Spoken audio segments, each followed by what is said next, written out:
You know how some carriers give you so little for your older busted phone you just end up living with it? I don't think so. Verizon lets you trade in your broken phone for a shiny new one. You break it, we upgrade it. You dunk it, doggy bone it. Slam it, wham it, strawberry jam it. We upgrade it. Get a 5G phone on us with select plans. Every customer, current, new, or business. Because everyone deserves better.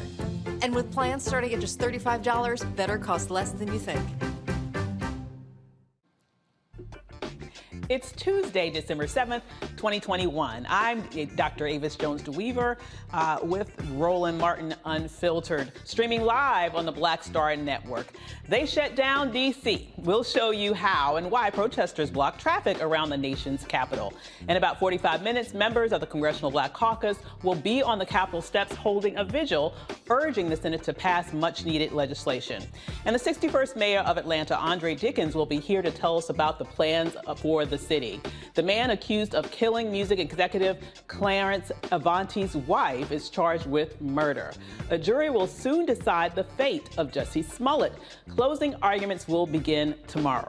We'll have a breakdown of what happened in court today. Plus, a commission analyzes the fundamental framework of the nation's highest court to determine whether charges should be made. And in our Marketplace segment, sponsored by Verizon, we'll talk to a man who had a thriving nightclub before COVID shut him down. Now he's operating the first Black-owned grocery store in Houston. It's time to bring the funk on Roland Martin Unfiltered, streaming live on the Black Star Network. Let's go. He's got it. Whatever the biz, he's on it. Whatever it is, he's got the scoop, the fact, the find. And when it breaks, he's right on time and it's rolling. Best believe he's knowing. Putting it down from sports to news to politics. With entertainment just for kicks, he's rolling. It's on go, roll, y'all. It's Roland Martin, rolling with Roland now. He's funky, he's fresh, he's real, the best, you know he's Roland Martin now.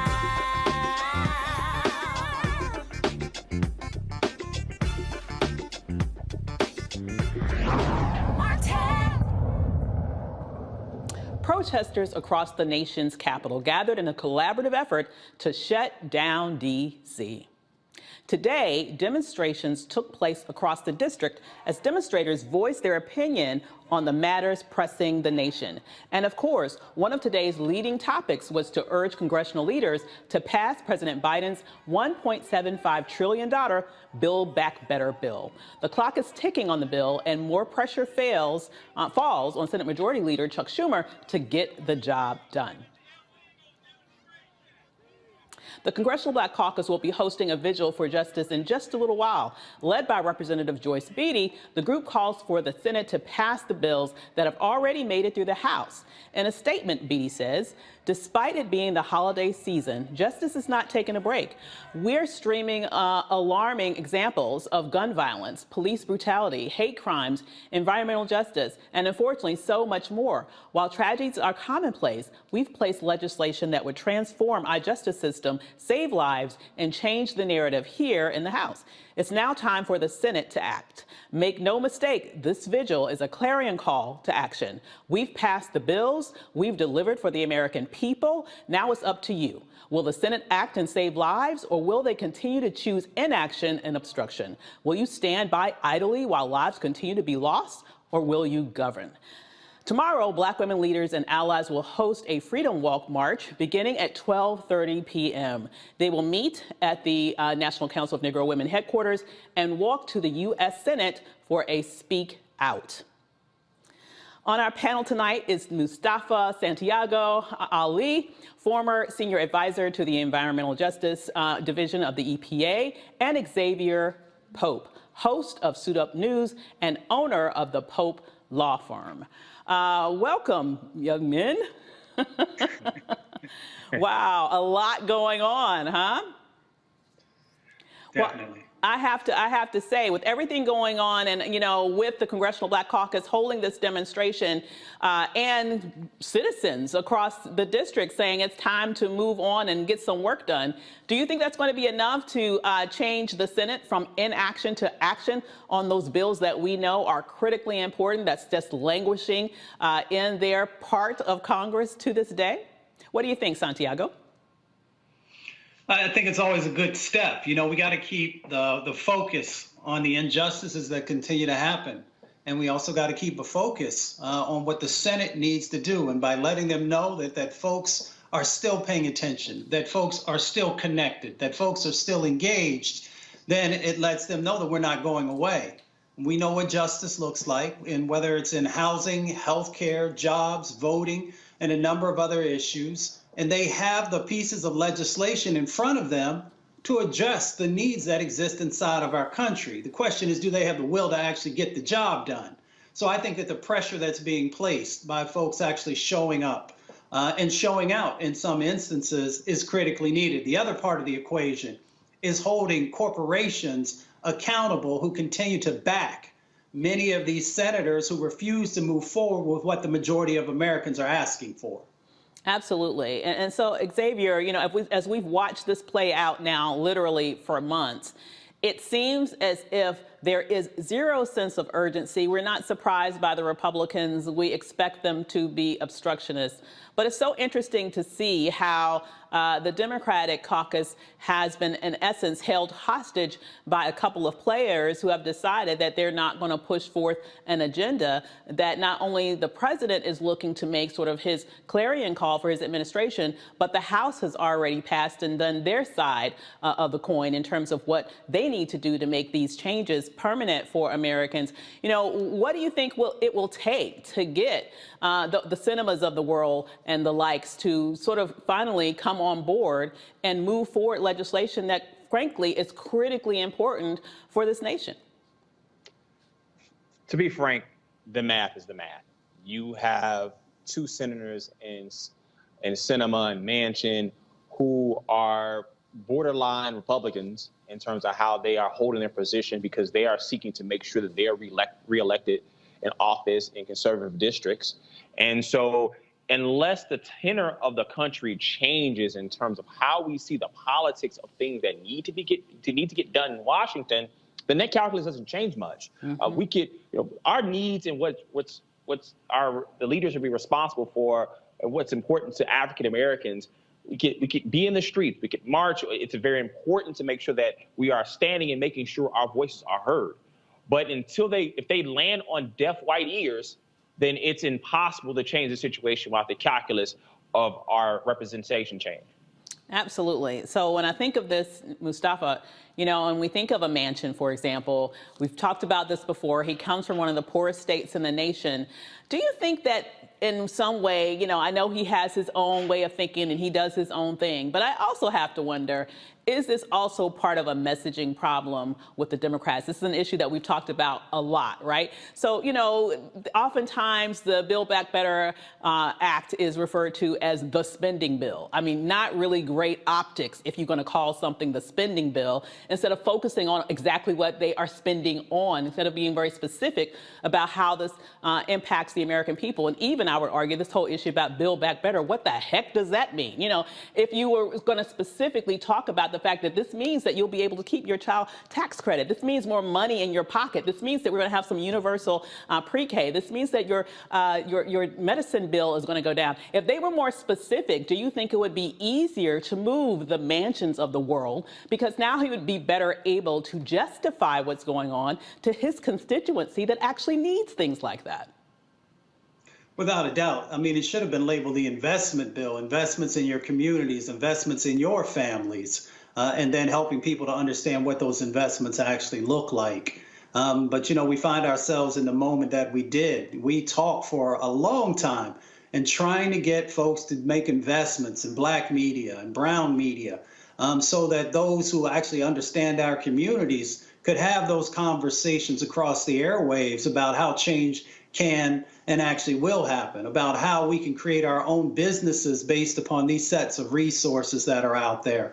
But, when folks decide to take a different direction, then you have a much more difficult time. Then you give space to Senator Manchin to be able to talk about all the negative aspects or the parts that he doesn't like, instead of having to be able to defend, taking away things that everyday folks actually need and would see value in if they knew that it existed in a format that actually resonated with them.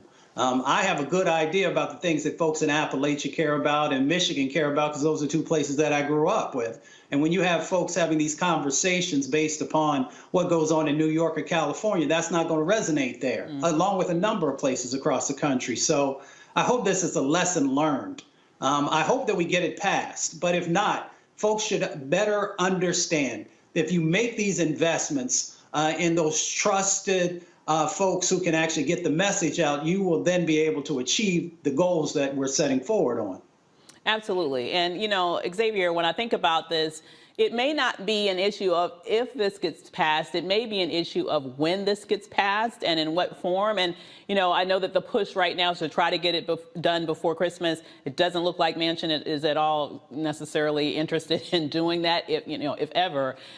What I think about, though, is the broader picture and what are the impacts on midterms, right? We saw what happened with Virginia's governor's race and all that happened. It's a number of reasons why I think it turned out the way it did, but it certainly didn't help that there was such inaction in Congress on those issues that one could argue that you could say, hey, we delivered for the American people. Are they sort of going down the same road with this in terms of, is the issue with this lack of urgency in actually passing legislation in time for people to actually see the benefits of it? Is that going to hurt the Democrats writ large, including Joe Manchin, and bite them in the butt when the Democrats lose power in the Senate? Because honestly, this is the most power he's going to have. When this becomes a Republican majority Senate, where it's no longer 50-50, his ability to be the kingmaker, so to speak, with regards to legislation will disappear. Look at it this way. The infrastructure bill that had bipartisan support, and even the Republicans that didn't support it, like Mitch McConnell, who didn't show up at the signing of the bill, basically touting being responsible for bringing the different changes that were necessary in their communities, in their districts. Mm-hmm. The same way that the focus should be on how it benefits those that are in Republican districts. I think that's the same way to deposit the Build Back Better bill. And instead of focusing on Kyrsten Sinema and Joe Manchin, focus on the Republicans who know that certain provisions of this bill benefits their constituents, and target them and say, look what happened with the infrastructure bill.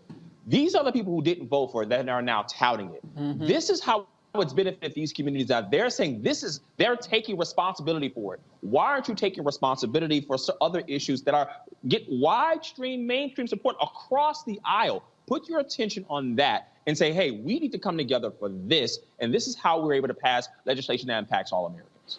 Sounds good. I'm hoping that somebody is listening in the Democratic Party, because that sounds like a good strategy to me.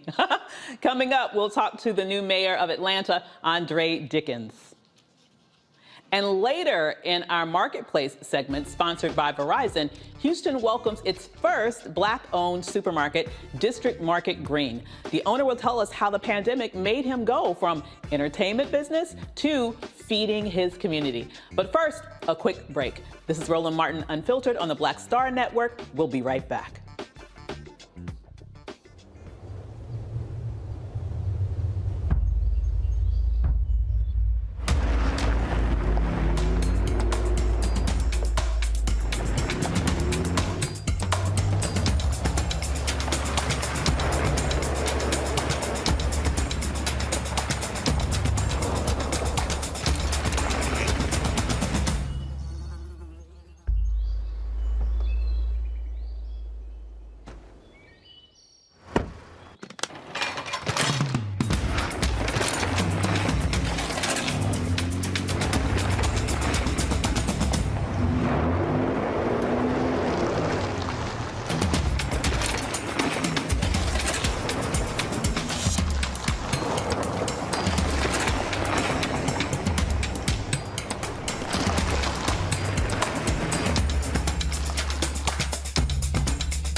Betty is saving big holiday shopping at Amazon, so now she's free to become Bear Hug Betty. Settle in, kids. You'll be there a while. Ooh, where you going? Folks, Black Star Network is here. Oh, no punches! I'm real revolutionary right now. Support this man, Black Media. He makes sure that our stories are told.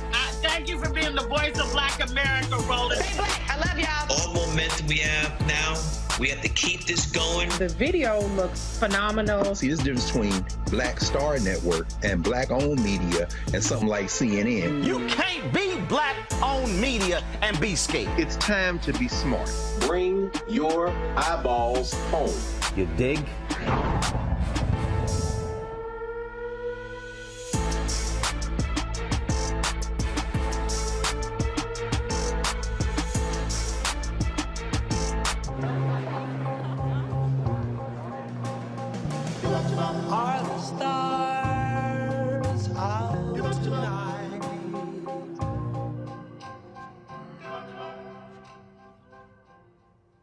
Alexa, play our favorite song again. Okay.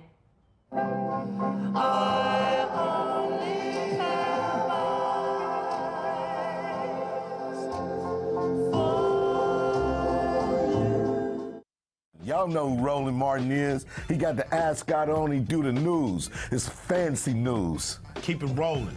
Right here. Rolling. Roland Martin. Right now. You are watching Roland Martin, unfiltered. I mean, could it be any other way? Really? It's Roland Martin.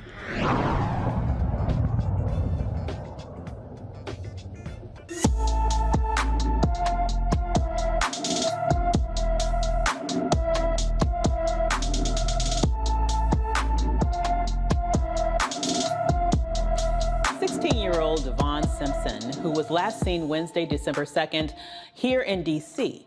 Devon is 5 feet 9 inches, 140 pounds, with short black hair and dark brown eyes. He was last seen wearing a black jacket and dark-colored pants. If you have any information on Devon Simpson, call the Metropolitan Police Department at 202-576-6768. Former Empire actor Jussie Smollett was back on the stand today before the defense rested their case in the Chicago trial.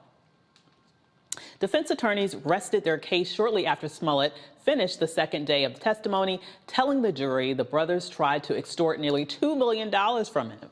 Prosecutors said they had no rebuttal witnesses to call, and Judge James Lynn scheduled closing arguments for tomorrow morning. Yesterday, the actor told jurors the claims he staged an anti-gay racist attack on himself are 100% false. Smollett faces 6 counts of disorderly conduct for allegedly making false reports to police that he was the victim of a hate crime. If convicted, he faces up to 3 years in prison. Charges are filed against a 29-year-old man in last week's fatal shooting of Jacqueline Avant, the wife of music executive Clarence. Ariel Maynor is charged with 1 count of murder, attempted murder, and being a felon with a firearm. He also faces 2 counts of residential burglary with a person present and an allegation of using an assault long-barrel pistol during the crimes. Police took Maynor into custody after he allegedly broke into a home 7 miles away from where Avant was murdered. Clarence and Jacqueline were married for 52 years and had 2 children. More lawsuits have been filed to hold rapper Travis Scott liable for the deadly Astroworld concert incident. 1,547 concert goers who were allegedly hurt during a November 5th performance left 10 dead and hundreds injured and are now suing the artists. This brings the total number of plaintiffs to nearly 2,800. The legal process has already begun for Scott. Recently, the artist asked a judge to throw out over 300 lawsuits. So we will be right back in just a moment.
Alexa, play our favorite song again.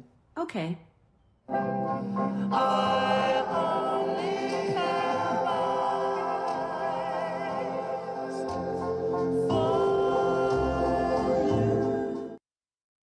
Once upon a time, there lived a princess with really long hair who was waiting for a prince to come save her.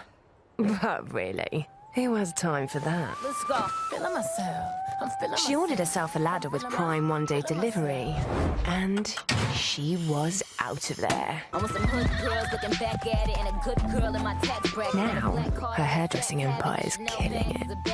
And the prince? Well, who cares? Prime changed everything. But I'm back at it, and I'm feeling myself. Hey, I'm Cupid, the maker of the Cupid Shuffle and the Wham Dance. What's going on? This is Tobias Trevelyan. And if you're ready, you are listening to and you are watching Roland Martin Unfiltered.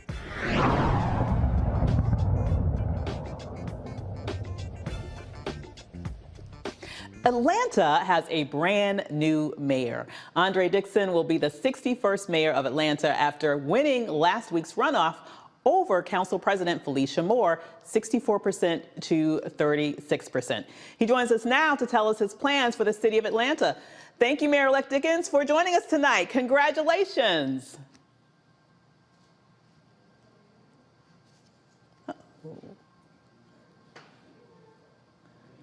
Hi there, Mayor. Can you hear us? Yes, I can hear you. Awesome. Congratulations. Thank you so much. Thank you. Wow, that must have been a heck of a race. But now it's behind you. Now it's about the future of Atlanta.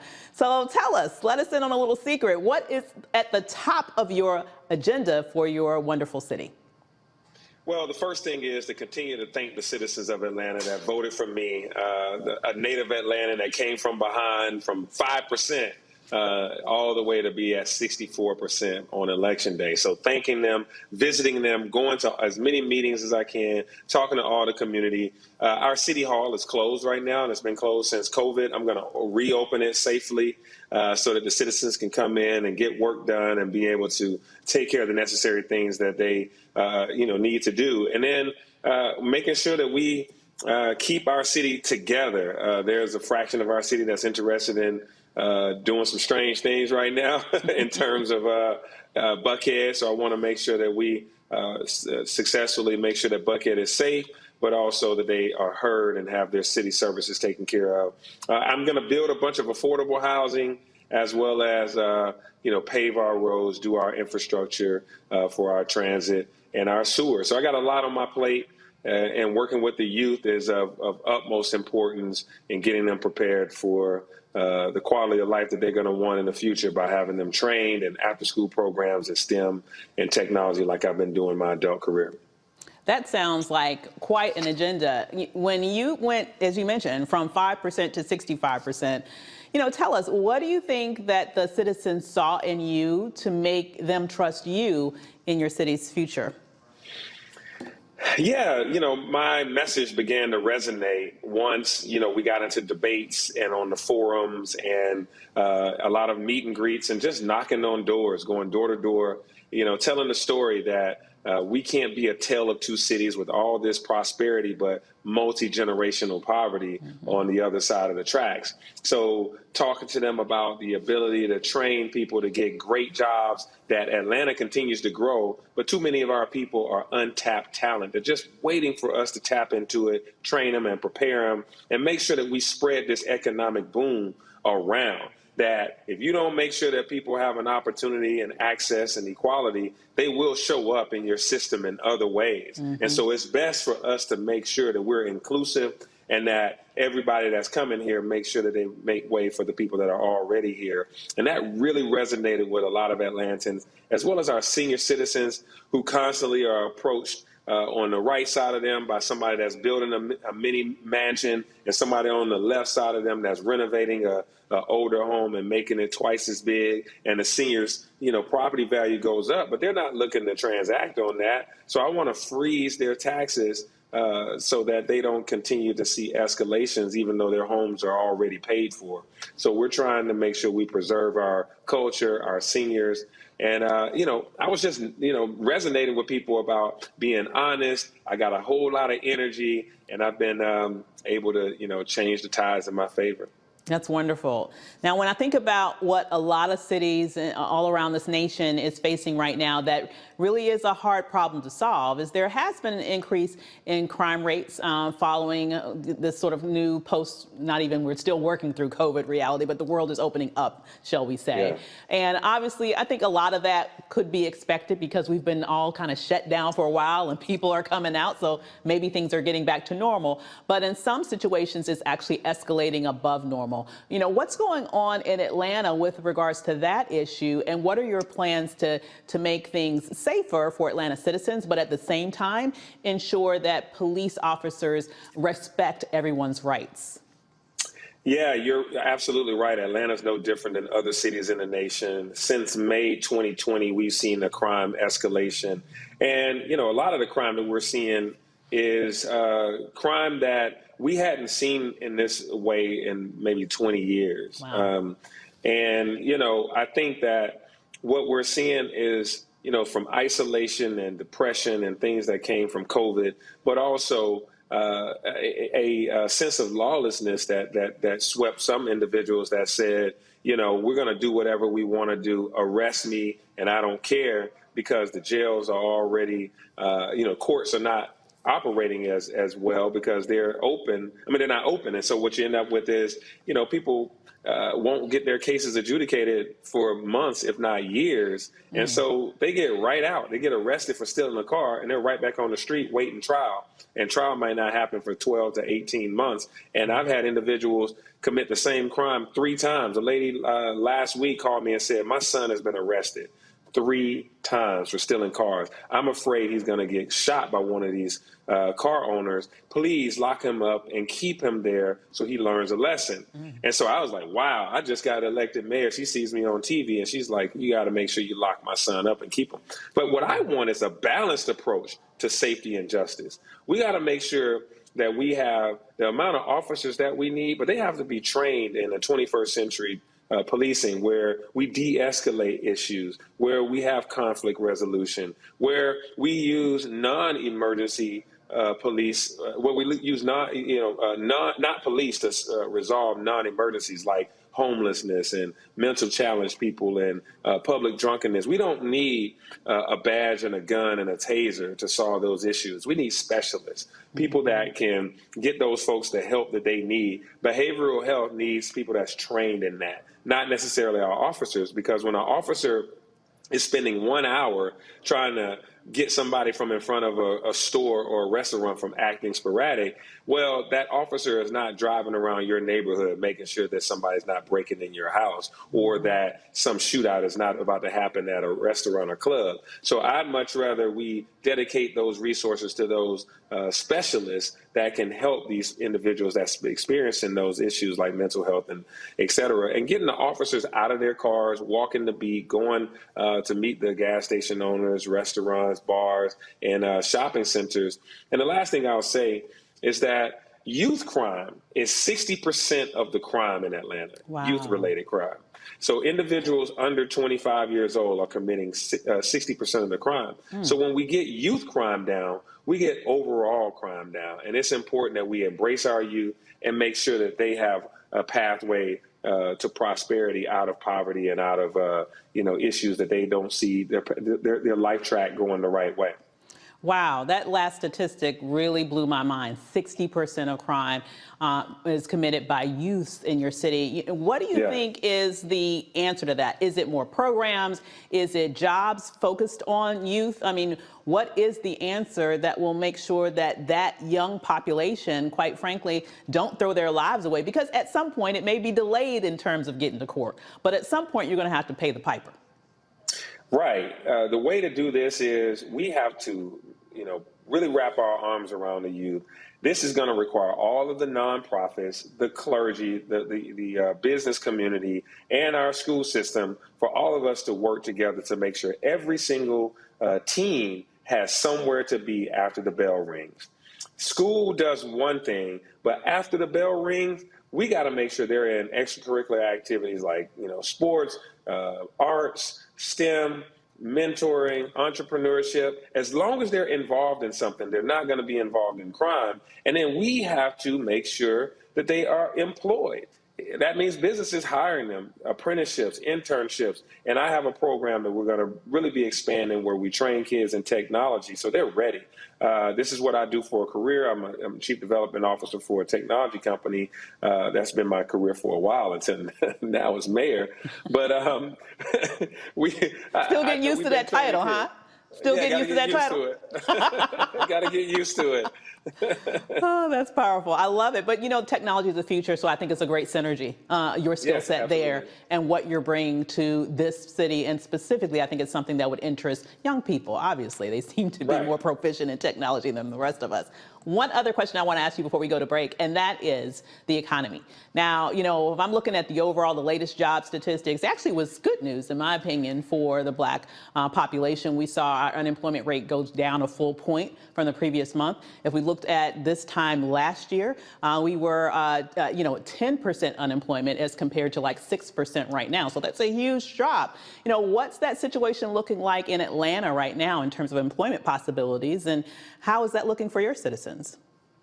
Yeah, the economy is doing quite well right now in Atlanta. And, Atlanta has a really large African-American population. So, our statistics are typically, if the economy is going well, it's also going well for African-Americans. But it's still a segment of that population that is not going as well. There's still individuals that, our minimum wage in Georgia is only $5.15 an hour. Wow. The state of Georgia is, and the state prevents all municipalities from setting their own minimum wage. So in the city, for city employees, I actually 4 years ago moved our minimum wage up to $15 an hour minimum wage from $10 for all 9,000 employees of the city.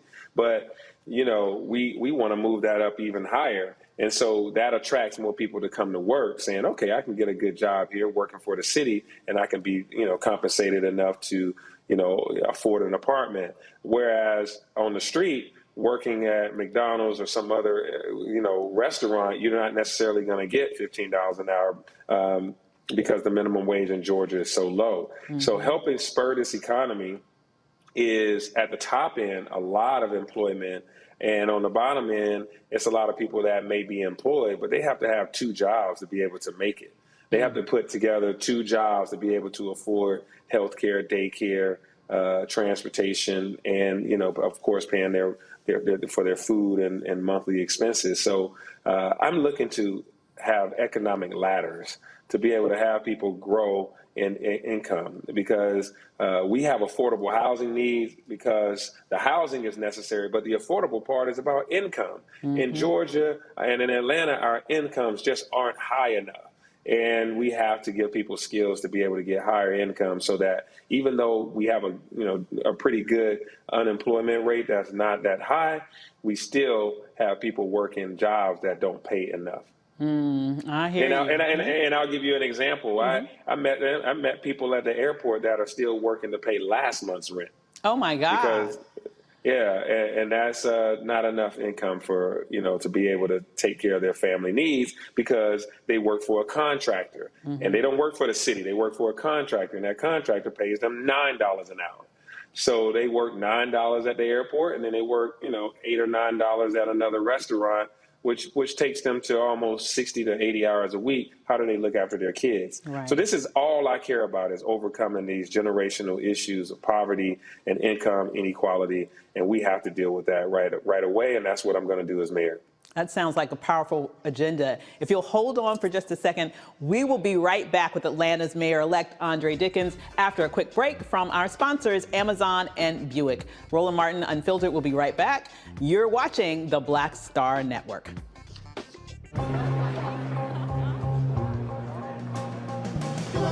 Are the stars out tonight?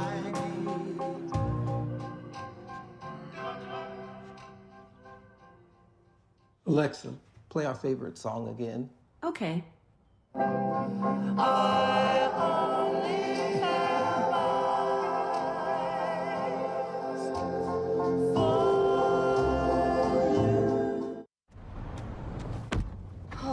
that spin class was brutal. Well, you can try using the Buick's massaging seat. Ooh, yeah, that's nice. Can I use Apple CarPlay to put some music on? Sure. It's wireless. It's something we all like. Okay, hold on. What's your Buick's Wi-Fi password? Buick Envision 2021. Oh, you should pick something stronger. That's really predictable. That's a really tight spot. Don't worry. I used to hate parallel parking. Me too. Hey. Really outdid yourself. Yes, we did. The all-new Buick Envision, an SUV built around you, all of you. Once upon a time, there lived a princess with really long hair who was waiting for a prince to come save her. But really, who has time for that? Let's go. Feeling myself. I'm feeling She ordered herself a ladder with Prime one-day delivery, and she was out of there. I want some hood girls looking back at it and a good girl in my tax bracket. Now, her hairdressing empire is killing it. And the prince, well, who cares? Prime changes everything. But I'm back at it and I'm feeling myself. Hello, everyone. I'm Godfrey, and you're watching Roland Martin Unfiltered. And while he's doing Unfiltered, I'm practicing the wobble. Welcome back to Roland Martin Unfiltered. Thank you, Mayor-elect Dickens, for sticking around with us. I now want to bring in our amazing panel, who I know have some great questions for you. So we're going to start with Mustafa. Mayor Dickens, it's good to see you. I also, a bunch of members of my family from Kappa Alpha Psi, so they said to make sure I give you a shout out.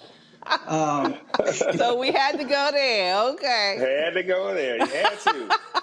Well, I'm representing for the AKAs with my pink today. All right, go ahead. And Roland's not on today, so, you know, his 858, he can't keep up with these Kappas that's on here. Well, I'm gonna try and hold it down for Roland real quick, but I know you went to Mays High School. I got some roots in Atlanta. And I know with these infrastructure bills that we have that are coming, both the bipartisan, which passed, and hopefully the Build Back Better.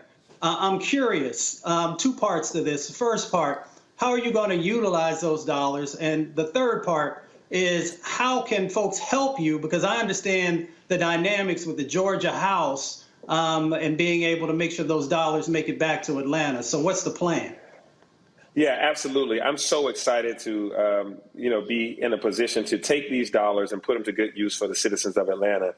President Biden actually called me on Friday, and that was outstanding, to talk to him. And that's what we talked about. He congratulated me on winning the election and said that Atlanta is a special place to him. He mentioned our current mayor, Keisha Lance Bottoms, and said the great relationship that they share, and he wanted to continue that. And I expressed that I wanted to continue that level of relationship as well, and also to have those infrastructure dollars come straight to Atlanta, Georgia, and we have shovel-ready projects ready to go.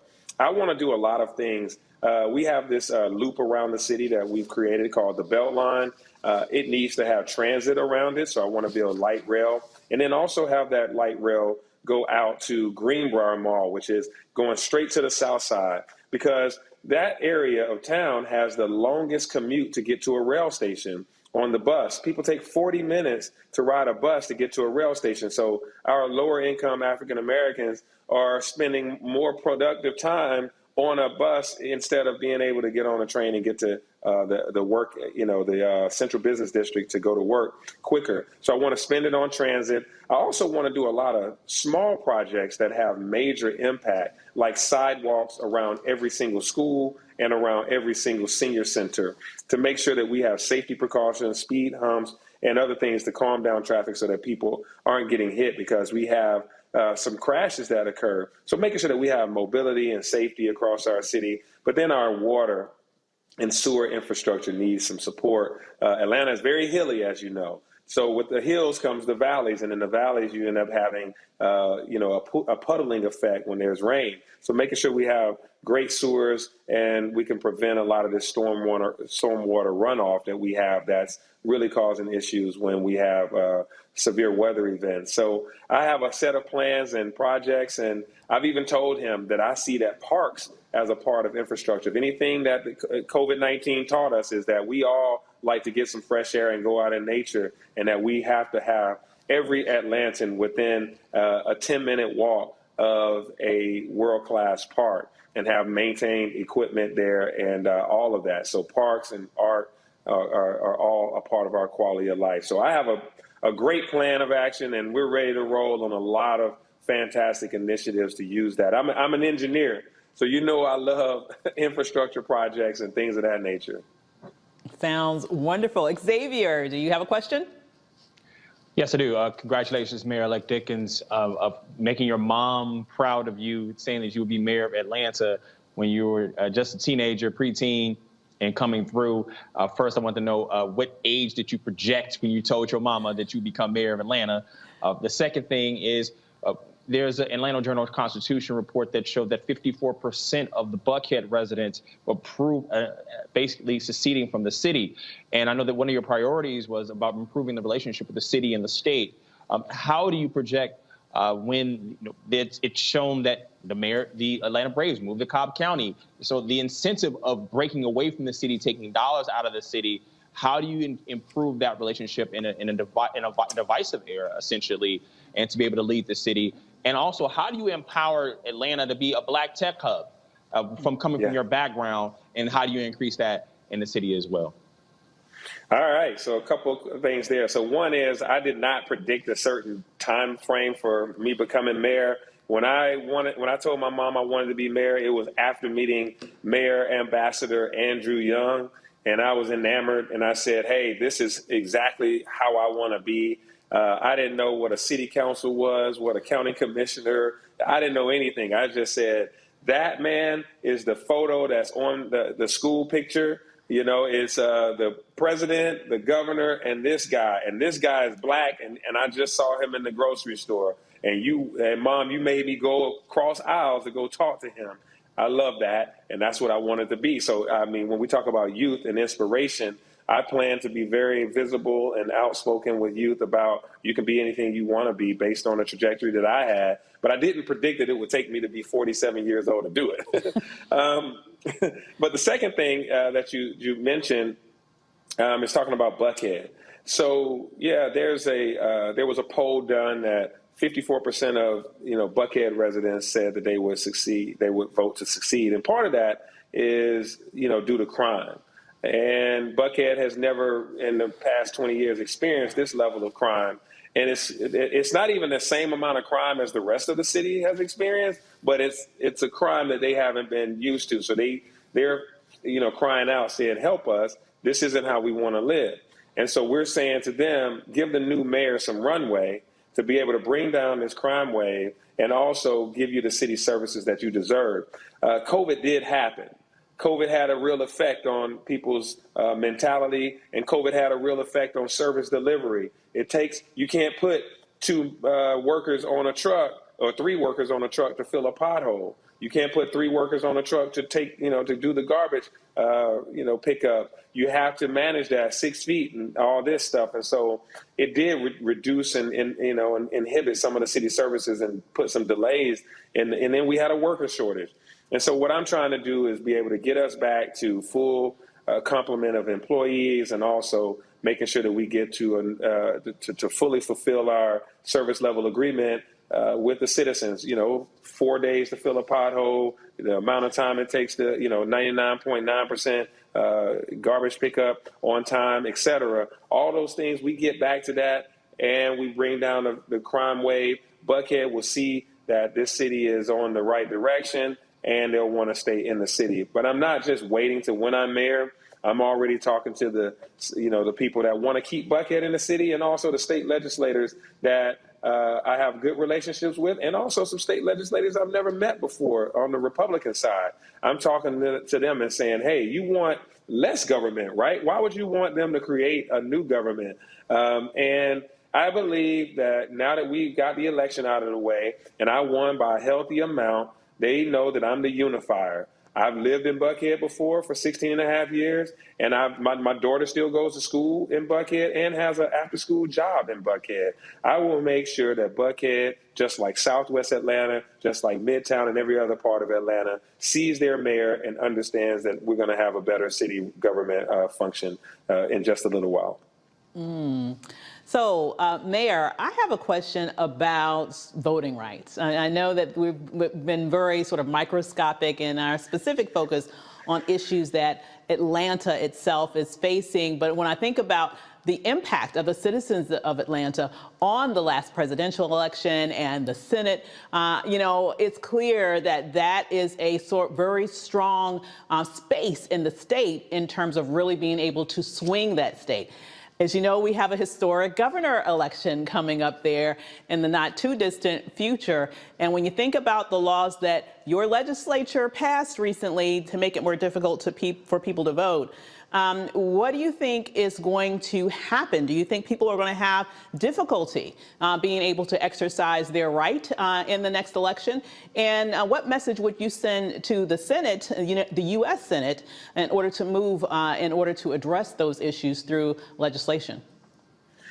I say to every American and every Atlantan, let your congressperson and your senator know that we must pass the John Lewis Voters' Rights Act. We have to pass that. We have to make sure that we protect the right to vote across the United States, because Georgia's legislative members decided to pull some tactics that are essentially suppressing the vote, removing days that we can vote, reducing the number of drop-off ballot boxes that we have per county, per precinct, reducing the ability, making it very hard to do mail-in ballots. During COVID, that's what really made a big difference to get Warnock and Ossoff and Biden elected, was that we had a huge amount of people do absentee mail-in ballots because they didn't want to go to the polls. They didn't want to leave their houses. Well, guess what these guys decided to do with Senate Bill 202 that they passed? They said that you have to mail in your ID and a request letter to get a mail-in ballot. Then they'll send you back the ballot. Then you mail in the ballot again and your copy of your driver's license once again. Now, if you're 78 years old, how many printers you got access to at your home? How many times do you have to go to this place or call your kids to say, make a copy of my driver's license, and then send this in and send it back on time, and then send it back in again and get it? It's cumbersome.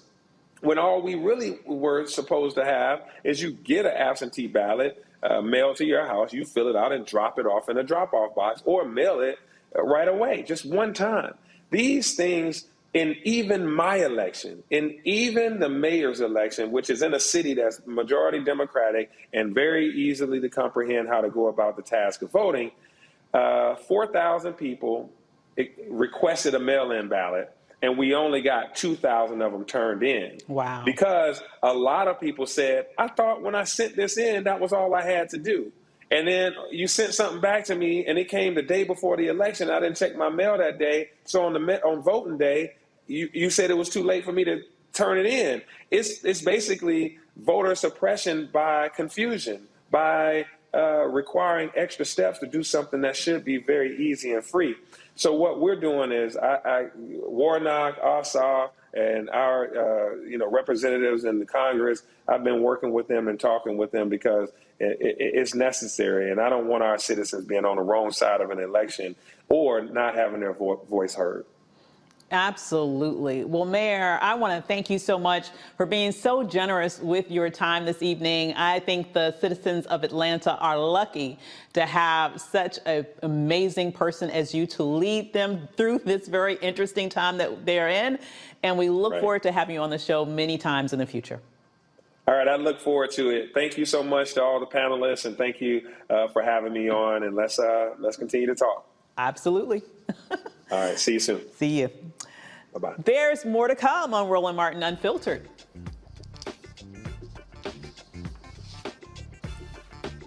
Join us after this break.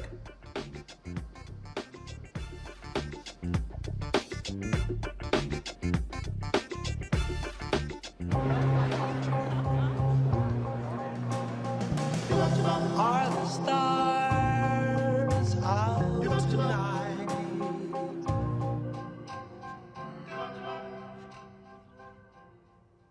Alexa, play our favorite song again. Okay. I only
Maureen is saving big holiday shopping at Amazon, so now she's free to become Maureen the Merrier.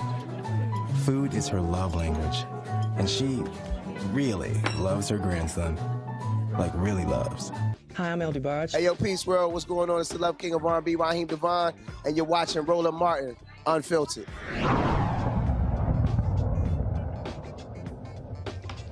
Opening statements are set to begin tomorrow in the Kim Porter murder trial. Yesterday, Judge Regina Chu set the ground rules for the jurors. This included explaining the difference between first and second-degree manslaughter.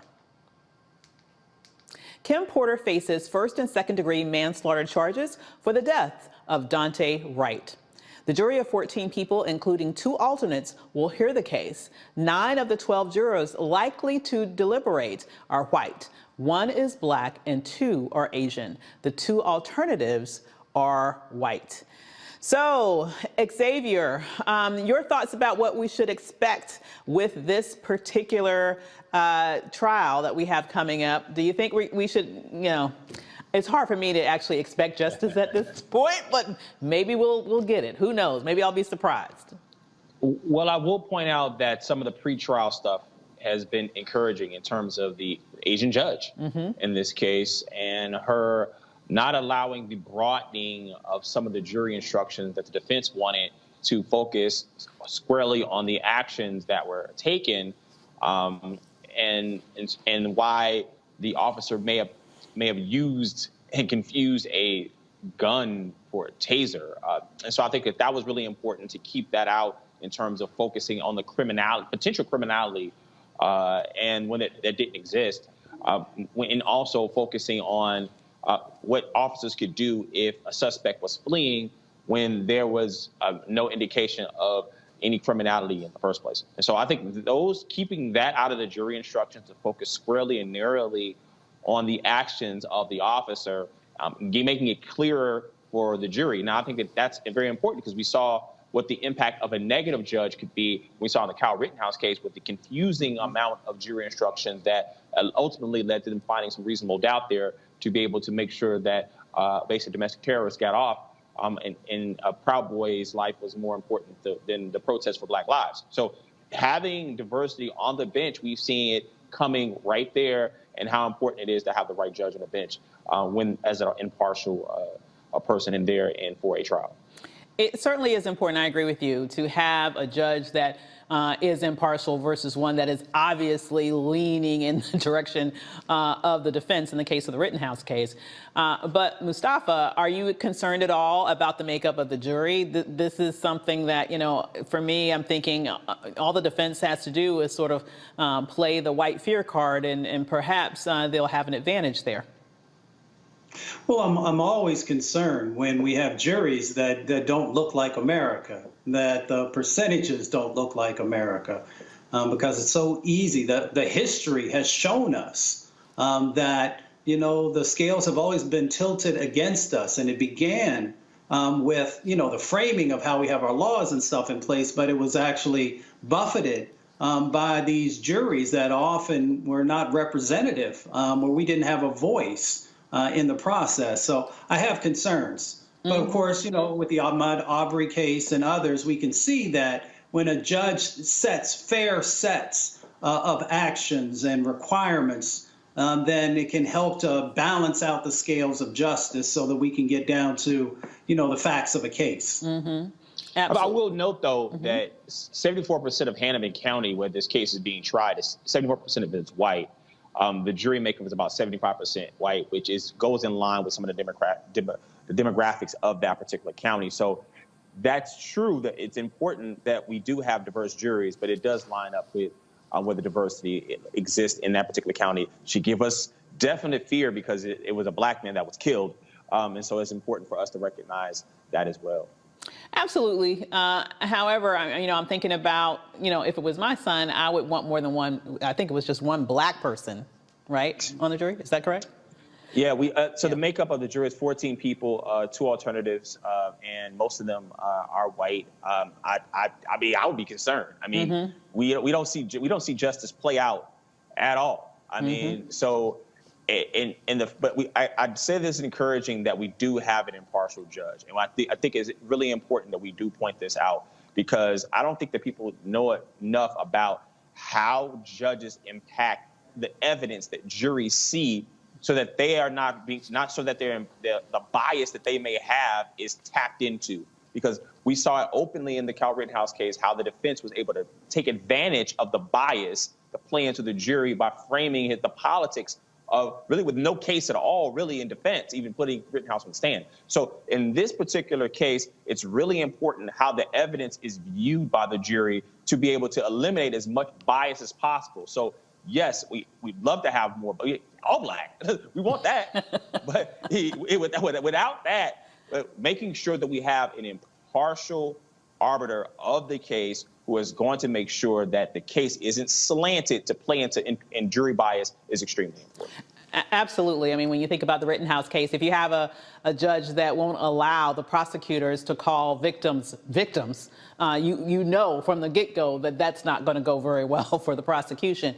But when I think about this particular case, even beyond sort of the makeup of the jury and, you know, the judge that does seem more fair in this case, discernibly, you know, when I think about this officer, I'm just wondering, what the hell? Just really, I mean, that's just my question. What the hell? I mean, you are supposed to be the person that is teaching and training other officers, and we're supposed to believe that you can't tell the difference between a taser and a gun? I mean, that just literally makes no sense to me, just generally speaking. Is there something wrong with my logic here, Mustafa? No, there's not. You know, I've actually dealt with some of the training that goes on for some law enforcement folks, especially on the federal level. And, you know, there's a distinct difference between a taser and a pistol. Sometimes folks get in these situations where their adrenaline starts pumping and they're not paying attention. That does not take away from the fact that you've taken somebody's life. So I don't use that as a justification, because every time you put on that badge, every time you put that gun in your holster, you know that there's the possibility that you might end up taking someone's life. So there, you know, we're going to let this case play out. It'll be interesting to see how it goes. But no, you're not off in wondering how this person could have made that mistake. And actually now there are tasers that have different colors and a number of different things to make sure that folks don't accidentally pull that. And you're also supposed to know on which side of your body each thing is actually located. Exactly. The side of the body, the weight of the instrument. I mean, there's just so many things that come into play that makes me wonder, you know, if you're going to have that much adrenaline where you don't know what you're doing to that extent, in my opinion, you don't need to be a police officer, period. Well, in Tennessee, a white teacher gets fired for teaching students about white privilege. Parents weren't too happy when Matthew Hahn's lessons centered on different perspectives on subjects involving race, class, and sexuality using essays and videos from black leaders. Sullivan Central High School is 95% white, with less than 1% of black students. The 16-year veteran teacher is appealing the decision. Oh my goodness. So here we go, Xavier. It looks like this is another one of those clutch my pearls, is this critical race theory movement, moment in which, in essence, people are using this sort of big, broad rubric of critical race theory, which has nothing to do with us actually taught in schools, as an excuse to keep teachers away from essentially telling the truth. What are your thoughts? Race is taught to children and they're taught to teens. I think it's one of the most important things when we try to push back against the concept of critical race theory, and it's not being taught on the elementary level and the high school level, and it's taught on the collegiate law school level. I've taught critical race theory in law school. One of the most important things to note is that doesn't mean that racism and the history of racism shouldn't be taught at all. And I think that's the important part. There is a backlash of people who, I've called it white vapidity, is people live in a white bubble of complete innocence of wanting to look at themselves as good. And any reminder of how the condition of the country tells them that they are, quote unquote, not good. And it makes them have to do something about the conditions that benefit them. And they don't want to do that. They love the way it is. This is great for them. Don't change a thing. But I think that where racism is penetrated the most is when you have what's known as a race traitor who is of a white background, or you said 95% are in these predominantly white background and challenge the structure that exists. Now, one of the bigger issues that is faced by this gentleman is that he kept saying, I'm going to stop doing this. This really hurts him and harms him because the pressure that was faced upon him, he basically fell into it over and over and over and over again, and it became a provocateur. And so that may harm his chances as some sort of appeal, but I think that he should have stood up right in the first sense and said, this is what we're going to do and this is how we're going to proceed. But that's him on the appeal process. But he did the right thing in terms of presenting what he presented, but how he did it along the way may harm his chances of actually getting an appeal. But this is the okie doke. We already know. Absolutely. And I think you hit the head on the nail when you said that really what we're seeing here is this concerted effort to, in essence, whitewash white people, right? It's this idea that, we should not speak to reality in terms of history and in terms of contemporary reality as it relates to white privilege and its impact on people who are not white, and quite frankly, its impact on white people. It's as if not only do we not want to talk about just how things happen in the reality around race in this nation, it's that we want to continue, we want to operate under this illusion that every advantage that white people receive writ large is deserved, right? That there's some level, it sort of plays into this white superiority mythology. When you pull back the covers and you show the reality that there are built-in advantages in the system that help you get what you want, right? That's what they don't want to talk about. Is that really what's happening here in a case like this, Mustafa? I think a large percentage of it is. I mean, it's almost like when people talk about the history of Europe and they only want to talk about, kings and queens and all this other kind of stuff and not the reality of, the disparate sort of living situations that the majority of folks were going through. In our country, we never want to tell the truth. We have this mythology that exists about our country, and it actually weakens us because it doesn't show, how we've fallen down, where we've made mistakes, and how we're supposedly moving forward in a better direction. Here's the way I break it down for folks when we talk about these issues. It's almost like in families when there's child abuse or where there's sexual abuse, and everybody wants to be quiet and pretend that it didn't happen and that it'll just go away.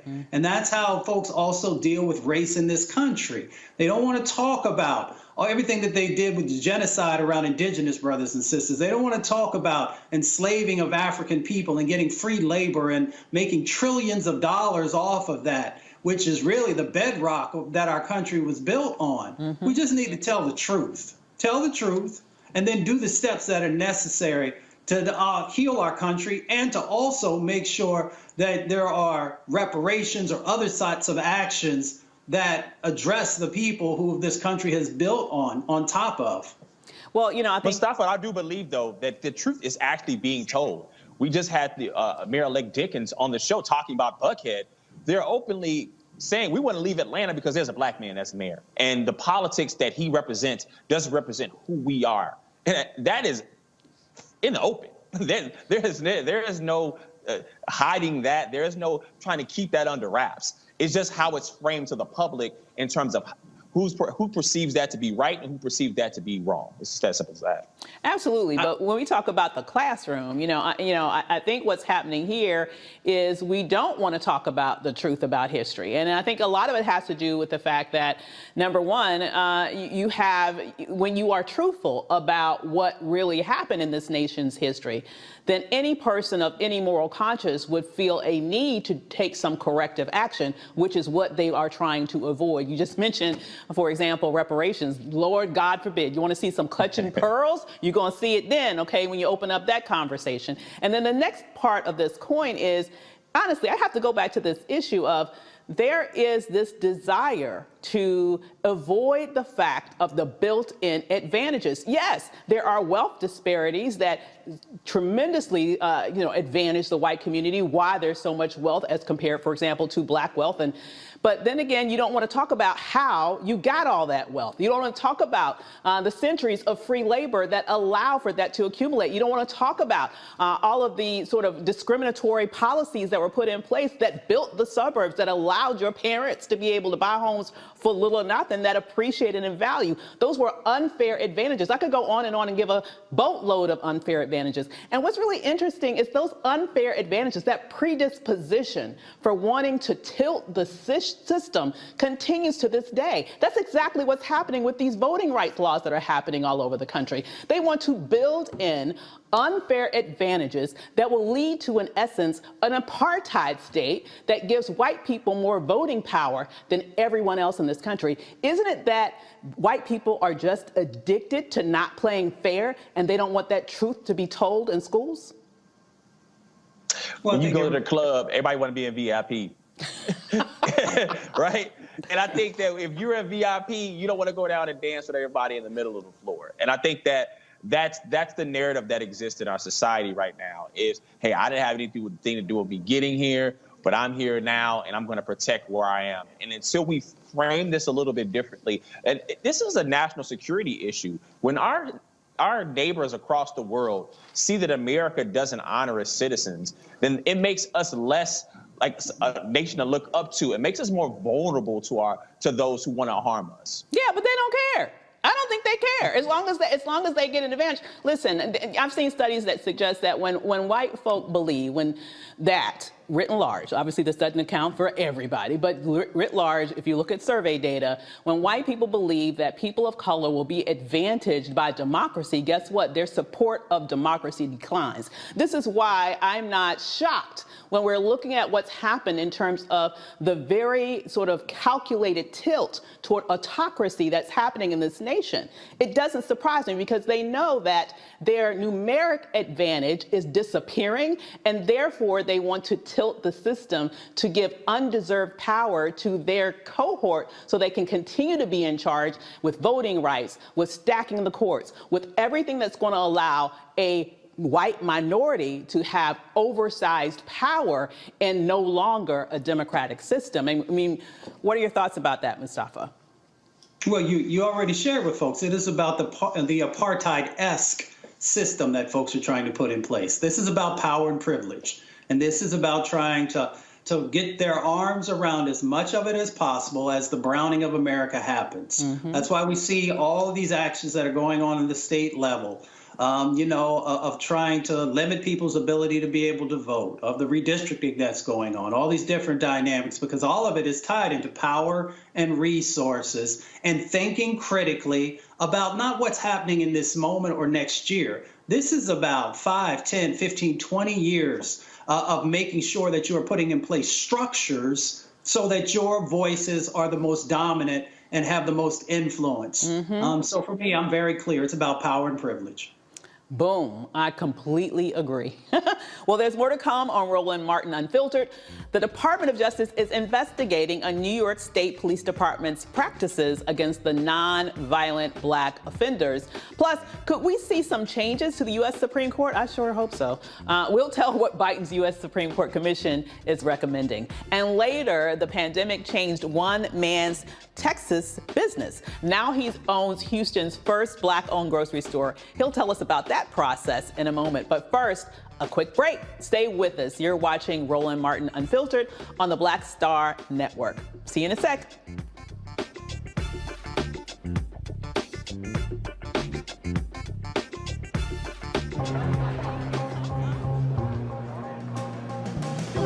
Are the stars out tonight?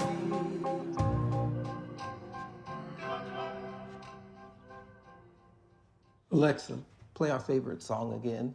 Okay.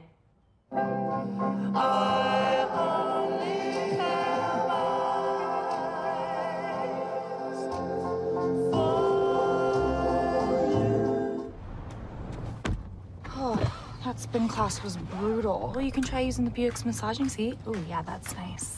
Can I use Apple CarPlay to put some music on? Sure, it's wireless. Pick something we all like. Okay, hold on.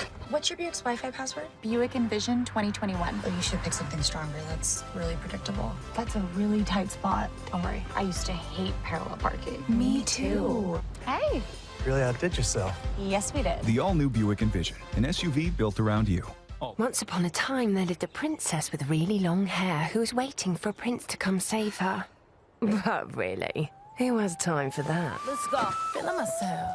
I'm feeling She ordered herself a ladder with Prime one-day delivery, and she was out of there. I want some hood girls looking back at it and a good girl in my tax bracket. Now, her hairdressing empire is killing it. And the prince, well, who cares? Prime changes everything. Yo, it's your man Dion Cole from Blackish, and you're watching Roland Martin, Unfiltered. Stay woke.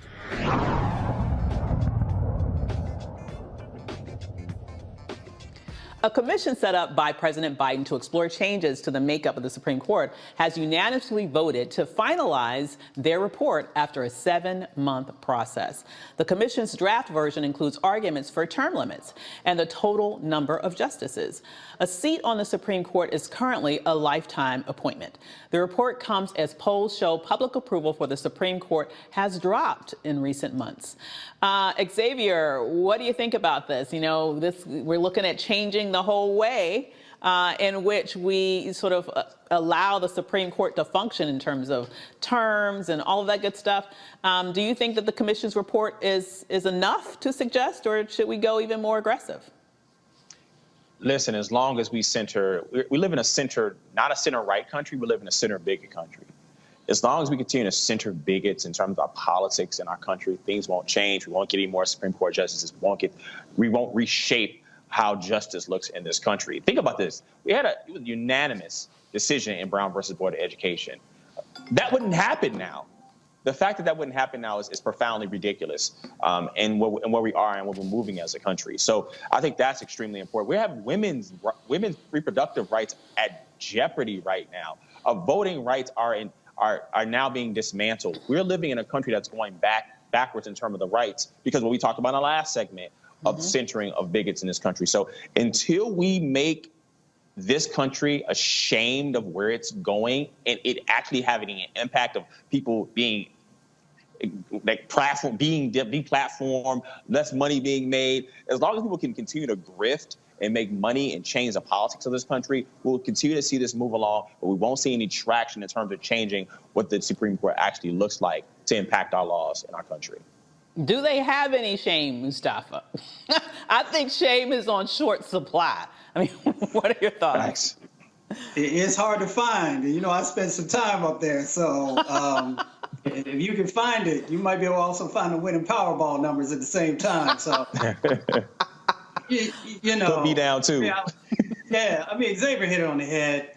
You know, but we also got to understand the history, right? 1789, there were 6 justices at that time, 1 Supreme Court Chief Justice, and 5 associate justices. Because sometimes people will say, well, you can't change that. Well, that's not true. I believe it was 1869 they actually did. And they moved it up to 9. So, yes, we can. And more than likely we should. Because if we don't, then many of these injustices that we see still continue to play out make their way to the Supreme Court, which is the final decision in many instances.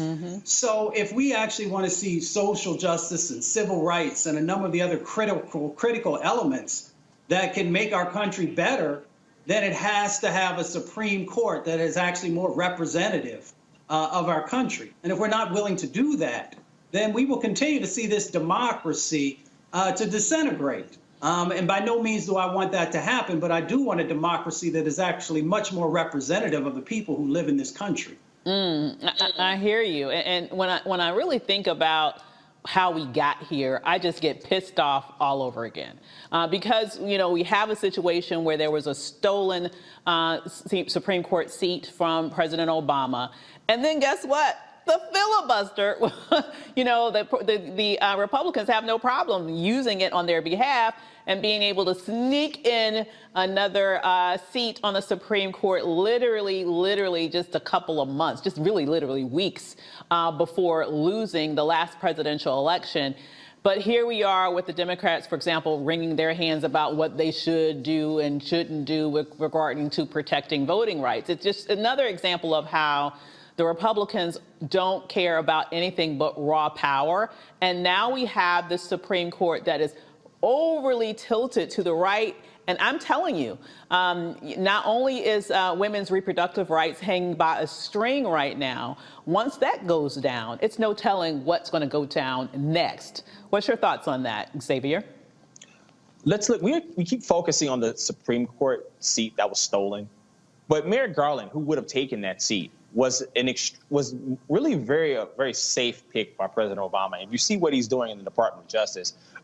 It's really, what would he have done now? Well, him on the Supreme Court. Let me just say, I'm still pissed about that, because at that time, I was one of those people screaming at the top of my lungs that we needed a black woman for that pick and not Mr. Mealy Mouth, you know, that now sits at the head of the Department of Justice, who also is sort of dragging his feet around there, if you ask me.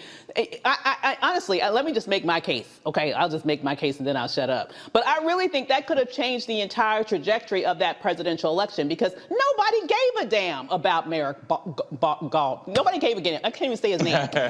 Nobody gave a damn about him. And so, you know, I know that Obama may have thought it was a safe pick. It was a stupid pick, if you ask me, because it didn't energize anyone. He didn't even get the respect of getting spoken to by the senators. And I tell you, had they played that game with a black woman, do you know that would have pissed sisters off across this country to such an extent that we may not have ever had to suffer through a Donald Trump presidency? So I'm still a little annoyed about that, but go ahead, finish your point. Oh, you got real hot right there. I did. I'm not even mad at you. I'm not even mad at you for that. But there were two safe things that were done that year in terms of Tim Kaine being chosen as a running mate for Hillary Clinton. Again. So and the Democrats have continued to try to placate people who they will never win. Yes. And as long as Democrats continue to try to massage the egos of people that hate black people, we'll still be back here. Focus the attention on the issues that impact people and how it does. And what we have right now is we have a party that keeps trying to play for people that they just flat out won't win. Focus on the issues. And we also have a checks and balances system, too, right now. Mm-hmm. Because we have a checks and balances system, Congress can come in and say, yes, we do want more seats because you are impacting our jobs and how we're able to govern this country. And so that's how we have to frame that issue. You are 1,000% correct. It's like they keep making the same mistake over and over again. It reminds me of the whole Lucy and Charlie Brown football situation. They continue to try to somehow beg and plead these people that they will never get. Like you said, people who hate black people and other folks, okay? You know, they try to do things that they think won't offend them. And in trying to offend them, they're not going to appease them anyhow. And at the same time, you are deflating the excitement that you could get from the people who are your natural allies if you would just speak to them and present to them choices that would energize them. I mean, what do we need to do to get that through the Democrats' heads, Mustafa? Well, Democrats got to get serious. I always ask the question, are you serious about really wanting to win, or do you just want to show up and say that you were there? Because the Republicans, when they come into the space, they're coming in like MMA fighters. You know, they're going to hit you with a kick, and when you're looking down, then they're going to poke you in the eyes. They're going to try and choke you out. And then Democrats, you know, far too many want to be in a yoga mentality. And I'm like, you can't come into the ring like that. You got to be serious about it. And I'm a person who focuses on collaboration, all those other types of things. But when folks ain't trying to play the game right, then you got to come out. You know, you got to get gully with them. Yeah. So well, as someone who does yoga, I think we should. I would say it's important to turn that thing upside down. So there it is. Yeah, let me be careful, because there are a lot of folks, you know, who practice yoga, and I understand the benefits of it. But if I'm in a ring with somebody, you know what? You better be willing to do what's necessary to make sure that the outcome is right. And here's the other thing.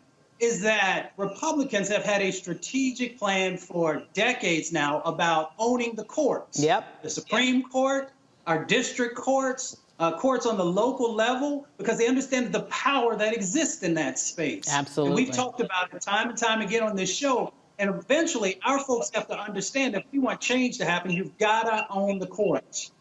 Absolutely. And as we just alluded to a second ago, lifetime appointments.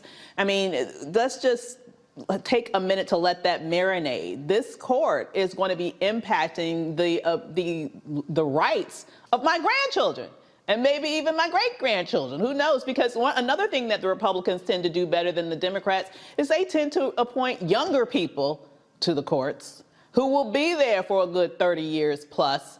Whereas, you know, Democrats don't seem to take age in consideration. Listen, I don't want to, you know, be discriminated against older people, but listen, if you're going to be on the Supreme Court, I want you to be there as long as possible if you're going to vote right. If you're going to vote like a, you know, idiot, then, you know, it doesn't matter.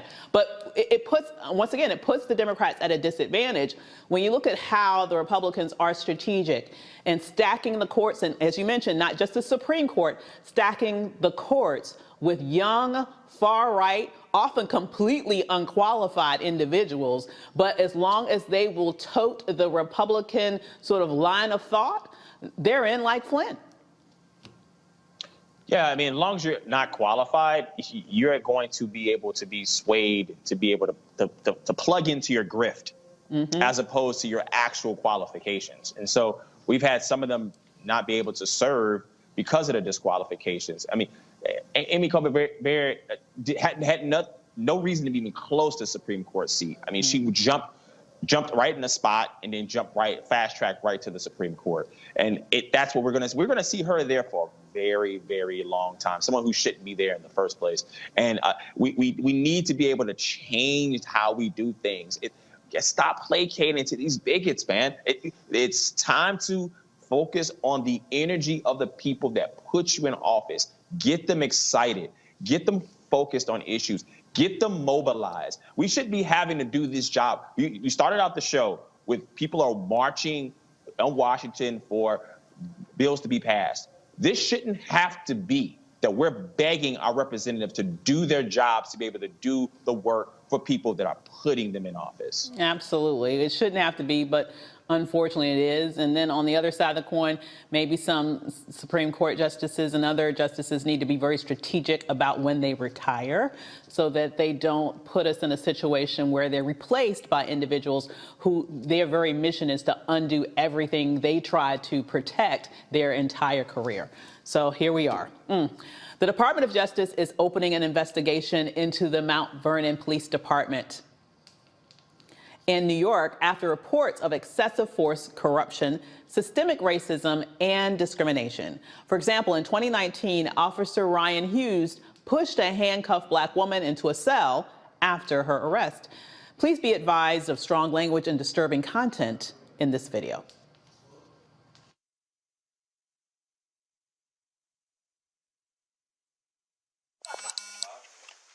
Somebody abused me. Shut the fuck up. Shut the fuck up. Shut the phone up. Don't you stop. Relax, relax, relax, relax. Relax. Get the fuck off me, though. Relax. Calm down. Calm down. Calm down. Good, I got a camera on. Oh, good. All right, let's go. Are you? Get the fuck off me. Hold me. Come on, let's go. Let's go. Come on. Get the fuck off my neck. I'm not choking you. No, you're choking me. I'm not choking you. I'm not choking you. Relax. Get the fuck off my neck. Relax. Well, get the fuck off my neck. Let's go. Well, You're get the fuck off my neck. Whoa. Yo, what are you on my neck, though? I'm not on your neck. You're on my neck. I'm on your shoulder. No, you're on my fucking neck. Go ahead in here. Let's go, man. Have a seat. Get the fuck off.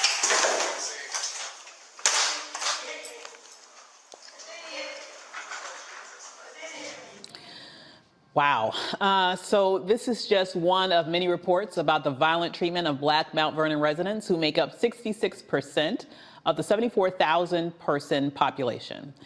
My goodness, it's hard to watch that, is it not, Xavier? If Mount Vernon was 66% white and you have black officers roughing up white residents, it would be hell to pay. It's that simple. The fact that the Department of Justice has to come inside of a black town and get the city right over racism is profoundly absurd, and it shows the condition of the country that we're living in right now. It sure does. Mustafa, when I saw that final pushed literally into a looked like a cinder block wall, I'm thinking, my goodness, did anybody even check on her? I mean, honestly, that could potentially have been a fatal injury or a very, very serious injury that she sustained. Well, yeah, remember, many of these incidents happen while folks are handcuffed, and often when they're handcuffed with their hands behind their back. So she could have very easily had a head injury that if it didn't kill her, it could have caused long-term neurological damage. So that, that's why these types of things have to be investigated. There have to, be these fines, these shutting downs of these departments that are not willing to do the right thing. Because we see it time and time again. And that's why you have to have a Department of Justice that is willing to lean in. Hopefully, we can have change happen without that, but we haven't seen it in the past. So we can no longer take a break and say, well, maybe they'll finally start to get it right in many of these police departments across the country. You got it. Absolutely. And as I watch that tape, I'm thinking, some people may see that and say, oh my goodness, she was mouthing off at the cop the entire time. But the bottom line is, aren't they supposed to be trained? I mean, not everybody that you're going to arrest is somebody that's just going to be like quiet as a church mouse. They're supposed to be trained to understand that this is their profession, to deal with any sort of situation like that where they can maintain their own decorum and not get in their feelings. It seems like to me that he got frustrated, and at that point he decided, hey, I'm going to shut her up one way or the other. De-escalation, de-escalation, de-escalation. We don't see that given the privilege to African Americans in their interactions, oftentimes with law enforcement. Violence should not be the answer for de-escalation for police. Recognizing the particular situation that is at hand, that is without the bias of the particular officer, would cause so many interactions that are mostly start with nonviolent traffic offenders that maybe even that shouldn't even happen in the first place, leading to people being roughed up, being disrespected. I mean, it doesn't matter what she's saying. De-escalation with violence is never going to be the answer. And it shouldn't, that's not how other communities are treated, but it's how our people are treated. And it's happening in a town that's 66% Black. It's open season, and it needs to end. It's time for the open season on Black lives to be able to mind their own business, go where they want to go, do what they want to do with their lives. Just leave us alone, please. Yeah, absolutely. So still to come, our Marketplace segment brought to you by Verizon. The pandemic shut down his nightclub, so he had to switch up his business plan.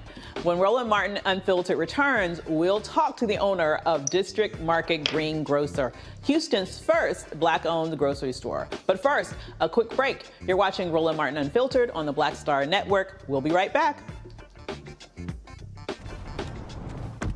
Oh, that spin class was brutal. Well, you can try using the Buick's massaging seat. Ooh, yeah, that's nice.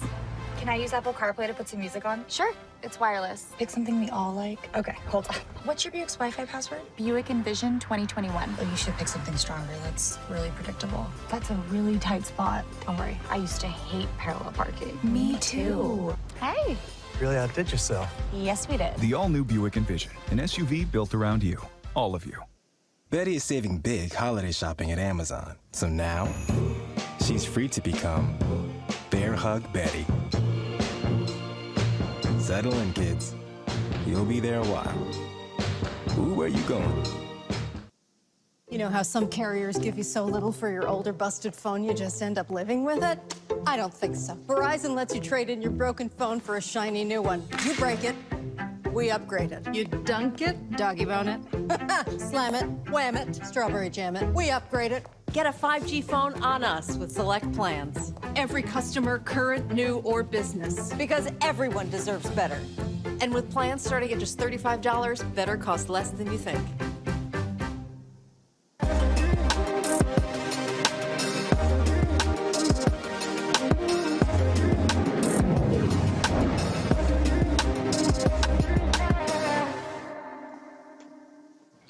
The pandemic caused many businesses to shut down. One Houston entrepreneur had to find a different way to survive. So when his club closed, he opened a grocery store. District Market Greengrocer is the first Black-owned grocery store in Houston, Texas. Joining us now is the owner, Robert Thomas. How you doing there, Robert? Hello, everyone. How you doing? Oh, good. It's so great to see you. And I love, love, love this story because you, to me, are showing the world really what an entrepreneur looks like, right? When life gives you lemons, you make lemonade. Let us know, what happened when the pandemic hit and you knew you had to shut down your club. What was the first thought that came through your mind? Of course, panic settled in for me, and confusion. I didn't have no sense of direction. I had no source of income. And then they told me I was non-essential. So, I wasn't even important anymore. So I was devastated. I didn't know what to do. Well, what's powerful to me about you is that you didn't let that stop you. And this is such a beautiful story to me because, once again, this is the beauty of entrepreneurship. You got, in essence, shut down, your way of living. The thing about entrepreneurship here, you don't get no direct deposit, right? You only eat what you kill. And if somebody comes and say you have to shut down your store, then as you mentioned, you or your club in this instance, you had no way of bringing in revenue. And so I guess what you did was did you survey the land and said, well, what business can I get in now that is essential? No, it didn't even come to me as a business idea at first. The way it started was, of course, it was so hard to get into stores, grocery stores and supermarkets. So it's to go to farmer markets and pop-up shops. And from there, I noticed that I started running into some good products. And of course, these pop-up shops have Black vendors, and seeing their farming products, their different things that they make by hand. And I'm wondering to myself, why aren't any of these products in any of the major grocery stores? And that was the beginning of this place here. Once I noticed that we don't have anything on the shelves. Wow. Nothing on the shelves. So that means that we're not part of the everyday American dollar that's being spent on a day-to-day, on a minute-to-minute, second-to-second basis. Everyone needs groceries. Everyone. Absolutely. Everybody does need groceries. And I remember at the beginning of the pandemic, people were going into the grocery stores and spending like drunken sailors. I mean, they were getting everything. Remember, they were getting everything they could get their hands on. But what I love about your idea here is that you tapped into a problem that is the case in the traditional grocery stores. I wish I could remember the statistic, but I have a friend of mine who is a chef, and he talks about how like a very, very minute percentage of all of those thousands of products that we see in grocery stores is even owned by Black business people. They're not coming from Black businesses. You saw an opportunity there for Black-owned companies that were producing great stuff to get shelf space, and you said, hey, I can create a store that does that for them. That was really a revolutionary thought. Yes, that's exactly what I had in mind. So at this moment, at this very time, I'm actually in my grocery store. So everything in here is from a Black vendor. So we have customers coming in. If they buy, I have a new vendor that came in today, his brother Muhammad. He serves, he makes loaves of bread. He's a Muslim. He makes, from the Nation of Islam, he makes bread, loaves of bread. I have a vendor that gives me eggs. It's awesome. It's coming together. Fruits, vegetables. I have a juice bar. I'm looking to get a Black vendor. He does toilet paper and paper towels. Black another vendor I'm going to be working with. He makes his own light bulbs. Wow. Yes. Now here's the I call it. It's definitely a blessing for me. Yeah. From doing these type of interviews, I've been on the news here at Fox, KHU11. I was in the Houston Business Journal. I talked to a retired not a congressman, city councilman here in Houston, Texas. He retired. He put me on his radio show. So from this, it's bringing me resources. And one of the best resources I connected with is this man. He's in the islands, and he's connected with the agricultural program that they have going through the Caribbean islands. So what they're looking for is a representative in the United States where we can get some of our brothers and sisters that farm abroad to get us good natural organic food over here. So I'm going to have a program with him where he's going to send me 40-foot-long containers of fruit and vegetables for me to become a major distributor in Texas. So I'm very excited about that. Like, it'll be far as your eye can see, I have produce. Oh my goodness, I love it. I love it because not only are you helping these Black businesses that would not be given the time of day in the sort of quote unquote traditional grocery stores, you're also helping the community because we know how difficult it is in terms of the problem of food deserts that we tend to face in Black communities. Here you are with healthy foods that you are giving people in the form of fruits and vegetables and your juice bar and all that. You're making it available where people can easily get it. So it sounds like it's a win-win for everybody. That's my agenda. We'll create a system where we all can win. I want to reach out to the poverty-stricken areas that if you go into these supermarkets in certain areas, you can see that the food is not the same when you go to more privileged areas. True. They need good food too. They need good food. They need good products. They need good produce coming through there. I'm a green grocer. So by definition, I specialize in produce. So I'm looking forward to making it affordable for the poverty-stricken areas to have good, healthy food in their diets. Oh my goodness, I'm loving this. I have got to bring Mustafa into this conversation because he looks like he's like smiling from ear to ear. Mustafa, do you have any questions? Yeah, Brother Thomas, thank you so much. I work on food justice issue along with a number of climate justice and environmental justice issues. And, you know, I've worked in about 1,000 communities now across our country and outside.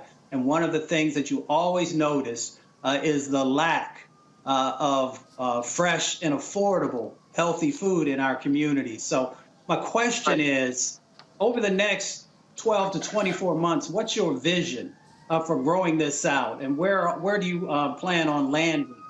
Is it other places in Houston? Is it beyond that? What's the vision?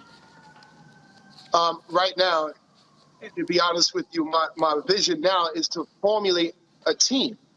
I need a team. I need investors. I need people to share this and do this with me. I'm by myself. Everything I've done so far, I've done it all alone. Maybe help from family members and everything, but only because it was just an idea I had. I had no idea that it would reach where I'm getting all this attention, and I'm going to make use of it. So I need to put a team together. I need a nice, strong, powerful team, and I would like to attack the country. I don't mean to use the word attack, but the problem that we're having, I want to attack it. So I'm talking about like HEB here. HEB is a popular supermarket here. They have over 300 stores. I want more than 300. I want as many stores I can open, and all in the right areas where it's needed. That's my goal. And not only that, I'm very competitive. I want District Market to be mentioned along the giants, you know? I just would like to see that for us, and I'm taking the Black vendors with me. Beautiful. I'm loving it. Xavier, any questions from you? Sure. As a vegan chef, I appreciate Brother Thomas bringing healthy, fresh fruit and vegetables in the community that needs them. And how do you propose educating the community on why your services are important, and how you are creating the pipelines specifically for Black-owned distributors? You talked about having soy candles and creating that avenue, maybe even small business programs, so that they could not just put products on your shelf, but can thrive as you grow and build as you grow. And then how do you get basically attach yourself to Black wealth? So they are supporting you as you build and grow and you scale your business. Okay. Whoa, that's a good question. And okay, let me see if I can answer it in parts, if that's okay. The first question was, I believe, about education. I'm an advocate. As you can see right here, I have my juice of green vegetables here. And I'm an advocate for green vegetables must exist in our diets. And the way I've been educating them as they come here, actually, I do that. I take the time, if I can just reach one is what I figured, as far as how a diet should be. So think about it. The average person, when they walk in the supermarket or make up their mind and say, I want to eat healthy now, they make up their own version of it. I'm just going to start eating vegetables. So a lot of things I need to educate the people on is that food is medicine. That's where they're getting the medicine from. It's from the things that come out of the ground. So you can eat things, combine certain things you eat, and it can heal you or make you feel better. They don't like for you to use the word heal, but it can make you feel better. Food can make you feel good, and it can help you with some of your medical conditions. So the number one cause of some of the problems I see that plagues the Black community is digestion problems. So what I do here is everyone that walks in the door, if I have to give it to them for free, I will. I want to put greens in my brothers and sisters' bodies to help them be able to have good functioning bodies that can absorb good nutrients. You cannot do that if you have bad digestion. So that's my angle of educating. How I'm helping streamline some businesses through my building, through what I'm doing is I just serve as a platform. My business model is designed strictly for the micro business. So some of these vendors I have here, they literally are just making products at home. And I have some vendors that are making very good money as a start. Some of them never been in the store before and their products are in here. And that is a major help for them. They're getting exposure. I'm going to, by me not having to buy product, it loosens up my finances to aggressively market and advertise. And I know that's what a lot of the Black vendors need. They have good products, but they spend money to get these products, but they don't have the money to get the product and then turn around and create a major campaign to market and advertise. So that's the part I'm going to cover. My job is to make my platform, District Market, the biggest platform for Black vendors or any vendor that cannot get their product on the shelf. Well, I have to. I'm sorry, you can finish your thought. No, I was hoping I was answering the brother's questions. Yeah, that was great, brother. You absolutely did. And I have to say, if anybody can make that vision real, I have a feeling it's you. Thank you. Okay. Thank you so much for joining us this evening. Is there any way that people can find out more about you and maybe patronize you? Can you let people know how they can get in touch with you? Yes, right now, the best way to reach me is through District Market, Greengrocer on Instagram and Facebook. You can message me. My team are very responsive. And my email is the same name, districtmarketgreengrocer@gmail.com. Awesome. Well, thank you so much. Thank you. Absolutely. We're almost done. When we come back, we have a special birthday shout out. But first, we have to take a quick break. Roland Martin Unfiltered, streaming on the Black Star Network. We'll be right back. Stay with us.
I'm Chrisette Michelle. Hi, I'm Chaley Rose, and you're watching Roland Martin Unfiltered.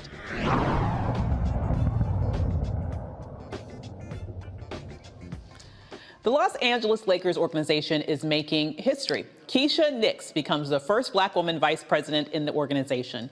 She will lead the Charitable Affairs Department. She previously served as executive director of the Lakers Youth Foundation. Wow, here we go making history, guys. What do you think? We have a sister up there in the LA Lakers. Mustafa, do you think this is going to be just the first one breaking down the doors? I sure hope so. And, you know, it's been a long time coming. Should have happened a long time ago, but I'm glad this sister has been able to break through that glass ceiling. And I hope that the next move is for presidencies and ownerships of these teams. And the Lakers have been on the cutting edge on some issues.